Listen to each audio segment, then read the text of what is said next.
House it try करो, अपना पहला गेम खेलो एकदम free. Download the app from houseit.com। Make your team now. Sports तैयारी पे आज हमारे साथ है अजिंक्य रहाणे और आर अश्विन। डाउन अंडर आज तक की सबसे ऐतिहासिक जीत टीम इंडिया की। अश्विन, मैं आपसे पहले पूछूंगा, विराट कोहली वापस जाते एक एम्बैरेसिंग ह्यूमिलिएटिंग डिफीट होती है 36 ऑल आउट, बट उसके बाद हम देखते हैं कि अजिंक्य रहाणे के अंडर ये टीम ऐसा इकट्ठी होती है। I mean he does not get much credit for the leader that he was during that phase. मेरे को उसके बारे में जानना है पहले कि बिकॉज बिहाइंड द सीन्स ये तो ज़्यादा बोलते नहीं थे, ज़्यादा एनिमेटेड भी नहीं लगते थे, but how did he get the team together? Sir, इनको क्रेडिट देना आपका काम है। हम लोग सब दे दिया इनका क्रेडिट, पूरा दिया हम लोग ने, बिकॉज हमको लगा कि इसने बहुत बड़ी चीज़ किया, क्योंकि हम जैसे आपने कहा एम्बैरेसिंग डिफीट था 36 ऑल आउट। जैसे इन द पब्लिक आई में लगा कि ये थोड़ा एम्बैरेसिंग है, बट हमको ऐसा फील था कि 36 ऑल आउट हर दिन नहीं होगा, और हमारे पास इतना अच्छा प्लेयर्स है और क्वालिटी अच्छा है, पेडिग्री अच्छा है, सो हमको वापस करने का पूरा भरोसा था हमारे टीम में। और हम दोनों हम तीनों एक्चुअली, मैं, पूजी और ये, तभी भी पहले बार बात किया 36 ऑल आउट के बाद, वी वर वेरी कॉन्फिडेंट कि ये हो जाएगा।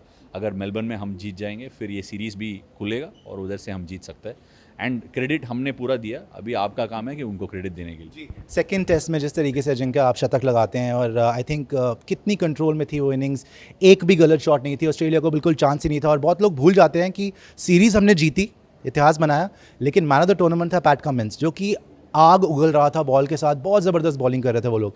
उस इनिंग के बारे में मुझे बताया, that was a true captains innings and that set the tone for India.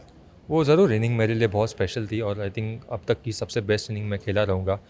Batting के बारे में बात करें तो वो दिन, पूरा दिन ओवरकास्ट था, शुरू से फ्लड लाइट्स ऑन थे, तो मुश्किल था, मतलब चैलेंजिंग था बैटिंग करना। और जिस तरीके से बॉलिंग कर रहे थे स्पेशली पैट कमिंस, उस सीरीज़ में उन्होंने बहुत अच्छी बॉलिंग करी।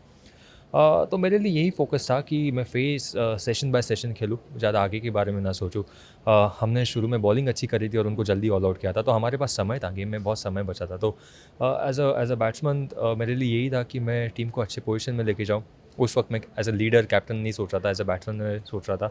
और 112 के बाद ज़रूर मैं खुश था, लेकिन जब हम टेस्ट मैच जीते उसके बाद मैं ज़्यादा खुश हो गया। अच्छा, और अब तीसरे पे आते हैं, तीसरे टेस्ट मैच पे बहुत सारे लोग भूल जाते हैं कि उस टाइम पे बड़ी बात हो रही थी Nathan Lyon versus Ravichandran Ashwin कि you know who is gonna be the spin wizard, and I think Ashwin outdid him obviously with the ball, but bat के साथ इन्होंने बहुत कंट्रीब्यूट किया है, हर टेस्ट मैच में ऑलमोस्ट इन्होंने कंट्रीब्यूट किया। देखिए, पहले आई डोंट थिंक कि कंपैरिजन होनी चाहिए। अश्विन एक अलग बॉलर है, उनके रिकॉर्ड्स उनके लिए बात करते हैं और हमारे लिए मैच विनर है।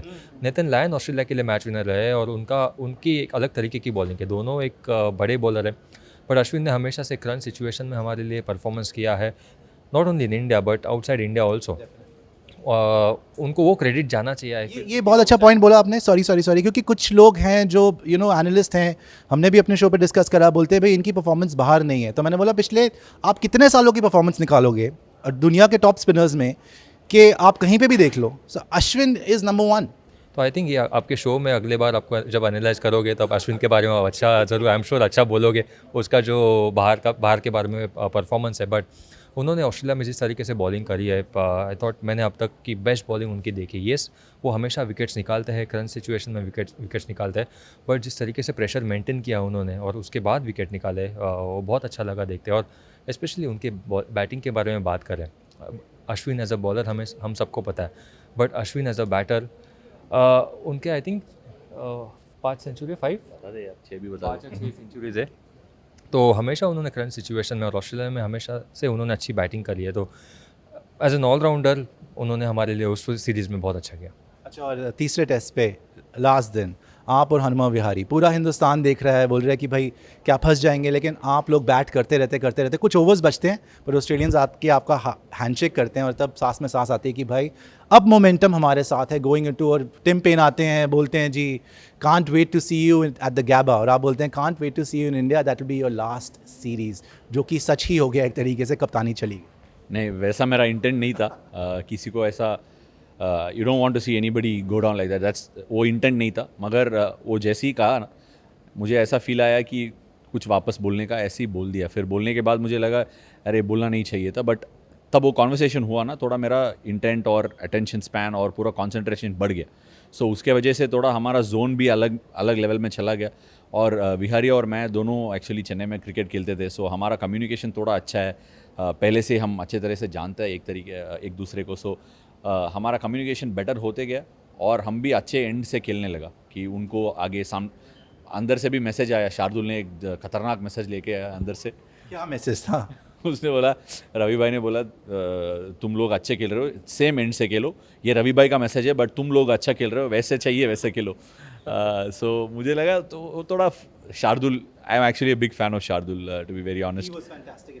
नहीं, वो परफॉर्मेंस अलग है, बट मैं शार्दुल को हमेशा ये कहता हूँ कि वो उसका कॉन्फिडेंस, उसका जो स्किल में है और उसका जो परफॉर्मेंस में है, उसको बहुत ज़्यादा कॉन्फिडेंस है और वो लेके आता है गेम पे, कैसे भी करके विकेट निकालता है और कैसे भी करके वो भी क्रंच सिचुएशन में कुछ ना कुछ करता है। मैं अभी नहीं, पहले बॉम्बे के लिए खेलता था, सॉरी मुंबई के लिए खेलता था, तब से मैं देख रहा हूँ उसके पास कुछ है, वो कैरेक्टर है। सो वो सब आई थॉट, जैसे जिंक्स और रोहित भी था last match, they were able to bring it out of Shardul. So I think all in all ऐसा नहीं कह सकते कि सिडनी बड़ा है, गैबा बड़ा है, मेलबर्न बड़ा है, एडिलेड बड़ा है। आई थिंक एक one after the other, everything contributed to the other. So I think it was a great test series. अभी खत्म करेंगे because everybody was a hero in this series. It was a total team effort and because you were fighting a very legendary team itself. Australia को Australia में हराना, full strength Australian side को, I mean कभी हुआ नहीं था इससे पहले। पर अजिंक्य लास्ट टेस्ट में आते हैं, मेरे को अभी तक याद है जब आप क्रीज पे आए, शुभमन गिल पहले तो he was outstanding, but when you came on the crease, छोटी पारी खेली लेकिन जो छक्का मारा उससे पता चला we are going for the win, we are not going for the draw. कप्तान ने बोला we are going for the win.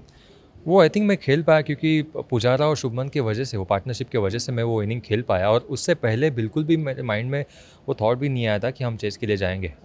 उससे पहले यही था कि हम सेशन बाय सेशन खेलेंगे, जैसा सिचुएशन आता है हम वैसे रिएक्ट करेंगे। बट जैसे हमने देखा कि पुजारा और शुभमन की पार्टनरशिप हो रही है और उनके बॉलर्स टायर्ड हो रहे हैं, तो जब नेथन लायन बॉलिंग के लिए आए थे और मैं बैटिंग करने गया था, तो मेरा यही थॉट प्रोसेस था कि अगर यहाँ पर मैं अटैक करता हूँ तो उनके फास्ट बॉलर आएंगे और फास्ट बॉलर जितना आएंगे तो उतना वो टायर्ड हो जाएंगे, एंड में हमारे लिए रन बनाना बहुत आसान हो जाएगा। तो वो एक इंटेंशन था कि अगर उस सिचुएशन में मैं अटैक करता हूँ, जल्द से जल्द 30-35 रन बनाता हूँ, तो टी के बाद हमारे लिए आसान हो जाएगा। और जैसे आई थिंक वो क्रेडिट पूरा पुजारा और शुभमन को जाता है, जिस तरीके से उन्होंने फाउंडेशन बनाया, पार्टनरशिप बनाया, और देन उसके बाद जिस तरीके से हमने मैच ख़त्म किया। मैच खत्म की बात है, लास्ट सवाल यही है, ऋषभ पंत अमेजिंग कैरेक्टर, पिछले बार भी 97 करा, सेंचुरी छोड़ दी, बट एंड में फिनिश करा, मैन ऑफ द मैच रहे लास्ट। जो हिंदी का आइकॉनिक लाइन हो गई कमेंट्री की, टूटा है गाबा का घमंड, तो ऋषभ खत्म करते हैं वॉशी के साथ। ऋषभ के बारे में बताइए, उनकी माइंडसेट कैसा था? नहीं, एक्चुअली ऋषभ के माइंड समझना बहुत मुश्किल है। सच बोलना है तो वो कुछ भी कर सकता है। Actually he is one of those players who is incredibly blessed. उनके पास इतना एबिलिटी है कि वो कभी कभी उसको लगता है कि हर बॉल छक्का मार सकता है। सो वो कभी कभी उसको ऐसी साथ काम रखना बहुत मुश्किल है। पुजी ने भी सिडनी में कोशिश किया, बट वो 100 मिस किया उधर।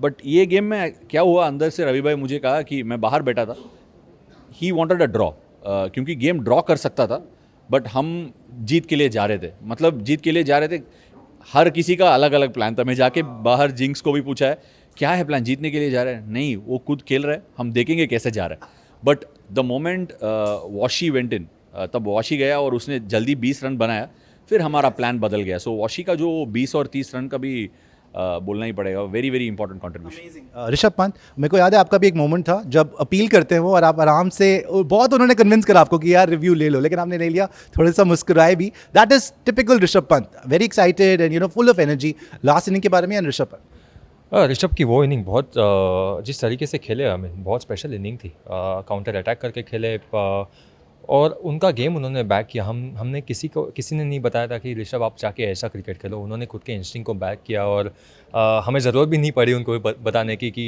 आपको कैसे खेलना चाहिए। आई थिंक उनके विनिंग की वजह से मैच बना और वो मैच जीत पाए और इवेंचुअली हम सीरीज जीते वहाँ से। Thank you so much for talking to Sports Yaari. बहुत बहुत आपको शुभकामनाएं, आपने इतिहास बनाया और हम सब की तरफ से बहुत बहुत शुक्रिया जिस तरीके से आपने क्रिकेट खेला। Thank you so much. Thank you.